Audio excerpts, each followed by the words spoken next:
પાદરા તાલુકાના મુજપુર જિલ્લા પંચાયતના ભાજપાના ઉમેદવાર ઉર્મિલાબા પુષ્પરાજસિંહ ઠાકોર તથા જાસપુર તાલુકા પંચાયતના ભાજપાના મહિલા ઉમેદવાર પાયલબેન નરેન્દ્રભાઈ બ્રહ્મભટ્ટનો ચૂંટણી પ્રચાર જાસપુર, ફતેપુરા, દાજીપુરા, લકડીકુઈ ખાતે યોજાયો હતો, જેમાં ધારાસભ્ય ચૈતન્યસિંહ ઝાલા તથા એકલબારાના પુષ્પરાજસિંહ ઠાકોર, ભાજપના પૂર્વ જિલ્લા મહામંત્રી રમેશભાઈ વાઘેલા, જાસપુરના માજી સરપંચ યોગેન્દ્રસિંહ વાઘેલા વગેરે સહિત મોટી સંખ્યામાં જાસપુર ગામ તથા તેના આસપાસના પરાના ભાજપ કાર્યકરો, આગેવાનો મોટી સંખ્યામાં જોડાયા હતા અને ઘરે ઘરે પહોંચીને લોકસંપર્ક કર્યો હતો તથા ભાજપના વિકાસના કામો, જે ગરીબથી માંડી સામાન્ય મધ્યમ વર્ગને સામાજિક આર્થિક પ્રગતિ માટે ખૂબ જ ફાયદાકારક કાર્યો કરેલ છે, ત્યારે ભાજપ માટે 100% વોટ આપવાની અપીલ કરી હતી.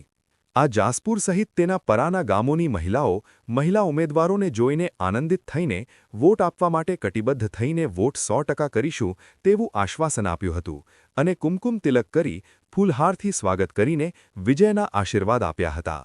માતૃરક્ષા ન્યૂઝ, ગોપાલ ચાવડા.